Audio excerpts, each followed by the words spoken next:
सबसे बड़ी खबर की असम के जोरहाट से इस वक्त की सबसे बड़ी खबर। बड़ी और दर्दनाक खबर, जोरहाट में वायुसेना का विमान दुर्घटनाग्रस्त हो गया है, प्लेन क्रैश हुआ है। भारतीय वायुसेना का AN-32 ट्रांसपोर्ट एयरक्राफ्ट जो है वो क्रैश हुआ है और इसकी तस्वीरें भी आप जोरहाट एयरबेस से देख रहे हैं। ये तस्वीर आपकी टीवी स्क्रीन पर जोरहाट एयरफोर्स स्टेशन पर यह भयानक हादसा होता है। आसमान में किस तरीके से धुआं उड़ता हुआ नजर आया, बहुत बड़ी घटना। हालांकि कई सारे सवाल है कि आखिरकार हुआ क्या। आशंका जाहिर की जा रही है कि इस प्लेन हादसे में पायलट की जान चली गई। एक बड़ी घटना AN-32 विमान ये बताया जा रहा है जो कि हादसे का शिकार हो गया। तो ये तस्वीरें भी आपको हम लगातार दिखा रहे हैं। जोरहाट एयरबेस के पास बताया जा रहा है कि ये जो ट्रांसपोर्ट एयरक्राफ्ट होता है, सामान लाने ले जाने के लिए इंडियन एयरफोर्स द्वारा ज्यादातर यूज किया जाता है। और सबसे बड़ी बात देखिए, अभी हालांकि पूरी तरीके से पुष्टि नहीं कर रहे, लेकिन जो एयरफोर्स के ऑफिशियल्स की तरफ से बयान जारी हो रहा है उसमें उन्होंने कहा है कि किसी बुरी खबर के लिए आप तैयार रहिए, यानी कि पायलट के मौत की आशंका जताई जा रही है इस हादसे में। अलग अलग तस्वीरें इस हादसे से जुड़ी हुई हम आपको टीवी स्क्रीन पर दिखा रहे हैं। आप प्लेन का मलबा भी देख पाएंगे, आप दूर से आग के उठते धुएं की गुबार और धुएं की लपटें भी देख पाएंगे, जिसमें किस तरीके से समझ आ रहा है कि क्रैश बेहद भीषण था और लैंडिंग के दौरान कैसे इसके टुकड़े टुकड़े हो गए। तो ये तीन तस्वीर आपकी टीवी स्क्रीन पर सेना का ये कार्गो प्लेन है, माल वाहक विमान जो कि दुर्घटना का शिकार हुआ और इसको 1980 में इंडक्ट दरअसल इंडियन एयरफोर्स में किया गया था और कहा जाता है कि इसे वर्क हॉर्स के तौर पर जाना जाता था, यानी कि सबसे भरोसेमंद मालवाहक विमान के तौर पर इस विमान की पहचान रही है। लेकिन आखिरकार हुआ क्या, कैसे बड़ी घटना घटी।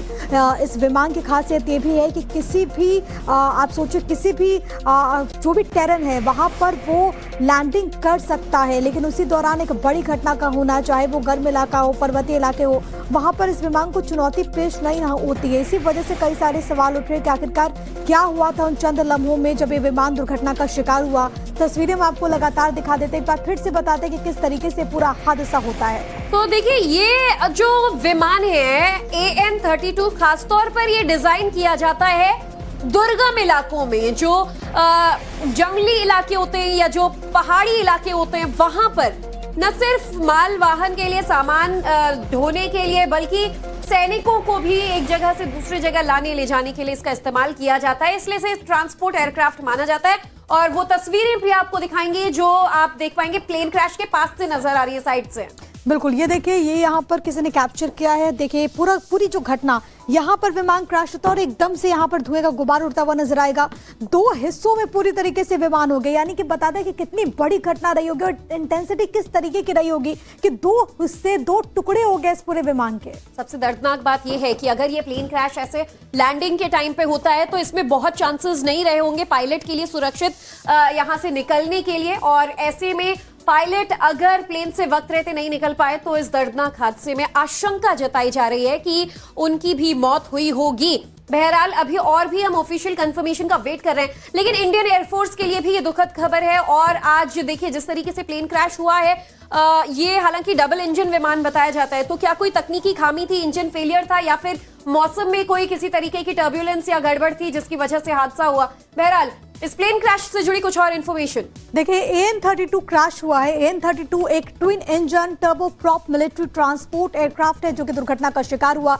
यूक्रेन के एनाटोनोव डिजाइन ब्यूरो ने इसे डिजाइन किया है और 1980 से वो इंडियन एयरफोर्स के पास है। और आपको बता देते हैं AN-32 विमान जो है वो AN-26 का डेवलप्ड वर्जन है। इससे पहले एक और ट्रांसपोर्ट कैरियर था AN-26, और इसे खासकर भारतीय सेना के ऑर्डर पर बनवाया जाता है और इसीलिए इसे एक हाई ऑल्टीट्यूड और कठिन परिस्थितियों में, जो मैं आपको बता रही थी कि दुर्गम परिस्थितियों में इसका इस्तेमाल ट्रांसपोर्टेशन के लिए किया जाता है। 4500 मीटर तक की ऊंचाई वाले एयरफील्ड पर उड़ान भर सकता है, ये उसकी क्षमता है, कैपेसिटी है। 55 डिग्री सेल्सियस तक के तापमान में ये काम करता है और यही खास वजह है जो कि इसको खास बनाती है। छोटे या फिर अनपेव्ड रनवे पर टेक ऑफ और लैंडिंग करने में भी इसकी क्षमता है। तो आप इस विमान को देखेंगे, अगर इसका शेप समझ पाएंगे तो आपको समझ में आ जाएगा कि इसे स्पेशली डिजाइन किया जाता है इस तरीके के दुर्गम इलाकों में संचालित किए जाने के लिए। तो असम में ये बड़ा हादसा हुआ है वायुसेना का। और जोरहाट में प्लेन क्रैश हुआ। सेना का कार्गो प्लेन था ये, ट्रांसपोर्ट प्लेन AN-32। इससे जुड़ी हर एक जानकारी हम आपको सबसे पहले दे रहे हैं टाइम्स नाउ नवभारत पर। तस्वीरें भी हमने आपको दिखाई थी। पूजा मेहता हमारे साथ, हमारी सहयोगी इस वक्त तमाम जानकारी के साथ कनेक्टेड है। आप पूजा, फिलहाल ताजा अपडेट्स क्या है? क्या अभी तक कोई कारण स्पष्ट हो पाया? कितने लोग सवार थे? पायलट को लेकर के क्या कोई अपडेट अभी तक आया? देखिए, बेहद दुखद खबर आ रही है असम के जोरहाट से, जहां पर भारतीय वायुसेना का AN-32 में हादसा बताया जाता है। और AN-32 जो है वो एक टैक्टिकल मीडियम ट्रांसपोर्ट एयरक्राफ्ट है और आज जोरहाट एयरफोर्स स्टेशन में जब वो लैंड हो रहा था तब जो है हादसा बताया जा रहा है भारतीय वायुसेना की तरफ से। लेकिन जो सबसे इम्पोर्टेंट बात है वो ये है, चूंकि ये ट्रांसपोर्ट एयरक्राफ्ट है, पायलट के अलावा भी इसमें सर्विस पर्सनल जो है सवार होते हैं, क्योंकि बताया जा रहा है कि वो वापस आ रहा था जोरहाट एयरफोर्स स्टेशन पर और लैंडिंग के दौरान ये हादसा हुआ है। अभी तक जो है भारतीय वायुसेना की तरफ से एक्सीडेंट बताया गया है। तो ऐसे में ये बताना अभी बाकी है इंडियन एयरफोर्स की तरफ से कि कितने सर्विस पर्सनल जो है पायलट के अलावा भी उस एयरक्राफ्ट में सवार थे, क्योंकि बेहद इंपॉर्टेंट ट्रांसपोर्ट एयरक्राफ्ट है ये।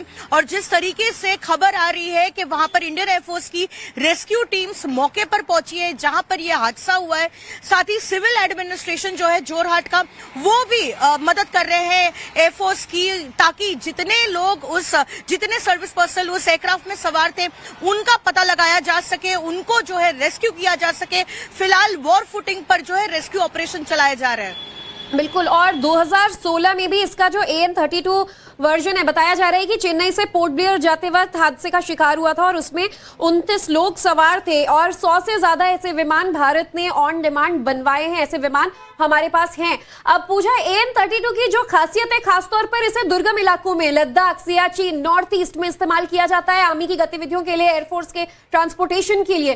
तो इस तरह के हादसे के शिकार होने से सवाल उठता है, ये विमान हाई ऑल्टीट्यूड के लिए तैयार रहता है, ये विमान हाई टेम्परेचर के लिए तैयार रहता है, फिर क्या वजह रही होगी कि क्रैश का शिकार हो गया? देखिए, इंडियन एयरफोर्स की तरफ से अभी तक कोई बयान नहीं दिया गया है और ना ही कोई स्टेटमेंट जारी किया गया है कि आखिरकार किस कारणवश जो है ये एक्सीडेंट हुआ है। अभी तक जो है इसे क्रैश नहीं बताया गया है।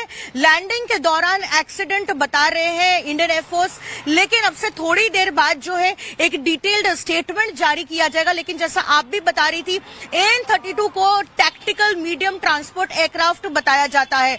और अगर हम इस इलाके की बात करें तो बेहद इंपॉर्टेंट है जोरहाट एयरबेस उस उत्तर पूर्वोत्तर के असम के राज्य में, क्योंकि कई ऐसे नॉर्थ ईस्ट के इलाके हैं जो एयर मेंटेनेबल है, एयर मेंटेन्ड है, जिसका मतलब है कि जहां पर मोटरेबल रूट नहीं है, जहां पर जो है सड़कें नहीं है, वहां पर ये एयरक्राफ्ट पहुंचता है कई चीजों के लिए। सबसे पहले तो मिलिट्री ऑपरेशंस के लिए, क्योंकि ट्रांसपोर्ट एयरक्राफ्ट है तो ट्रूप्स को जो है पहुंचाने के लिए, सप्लाईज को पहुंचाने के लिए हाई ऑल्टीट्यूड इलाके में या फिर जिस टेरेन में मोटरेबल रोड नहीं है वहां पर ट्रूप्स और उनके लिए जो है सप्लाईज पहुंचाने का काम करते हैं। और साथ ही जो सिविलियंस है, कई ऐसे इलाके हैं नॉर्थ ईस्ट में जहां पर सड़कें नहीं है, बेहद हाई ऑल्टीट्यूड एरिया है, टेरेन वैसी है, वहां पर वो एयर मेंटेनेबल जो इलाके हैं उस पर जो स्थानीय लोग हैं वो इंडियन एयरफोर्स पर डिपेंड करते हैं, वो सप्लाईज वहां तक पहुंचाते हैं।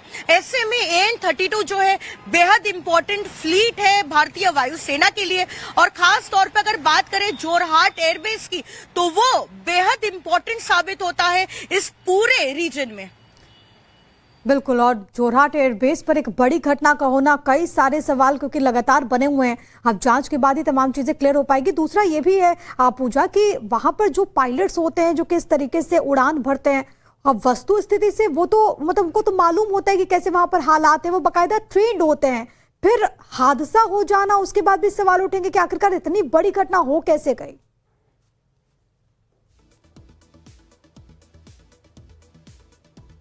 एयरफोर्स बता रहे हैं कि प्राथमिकता ये है कि पहले जितने सर्विस पर्सनल उस एयरक्राफ्ट में सवार थे AN-32 में, उनको जो है पहले सही सलामत रेस्क्यू किया जाए। पायलट पर जो है स्टेटस पाने की कोशिश कर रहे हैं। वहां पर इंडियन एयरफोर्स की जो रेस्क्यू टीम्स है वो वहां पर पहुंची है और ये कोशिश रहेगी कि किस तरीके से पायलट को और सर्विस पर्सनल को जो है सही सलामत रेस्क्यू कर लिया जाए। क्योंकि जो मलबा दिख रहा है तस्वीरों में, लग रहा है कि कोई अच्छी खबर नहीं आएगी, लेकिन फिर भी जो है इंडियन एयरफोर्स की तरफ से तमाम कोशिशें की जा रही है कि सर्विस पर्सनल को जो है सही सलामत रेस्क्यू किया जाए। उसके बाद का स्टेप होगा कि जो एयरक्राफ्ट का ब्लैक बॉक्स है उसे रिकवर किया जाए और साथ ही इन्वेस्टिगेशन किया जाए।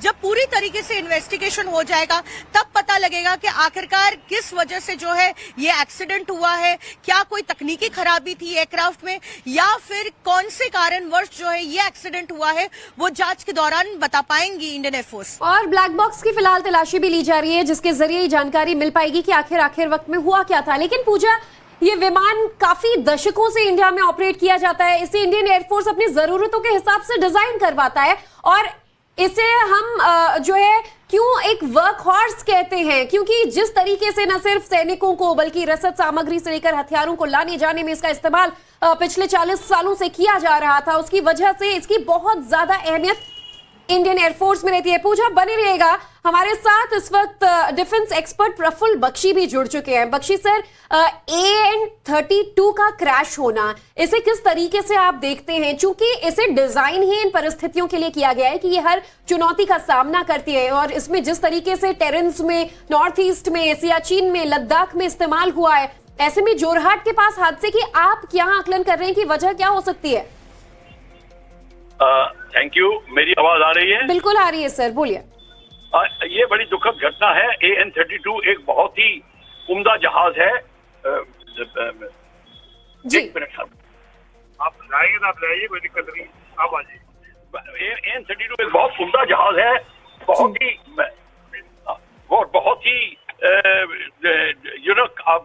कार्यरत है और एक बैकबोन है इन ट्रांसपोर्ट फ्लीट का। जोरहाट से सारी नॉर्थ ईस्ट को सप्लाई होती है आर्मी सप्लाई कोर के द्वारा।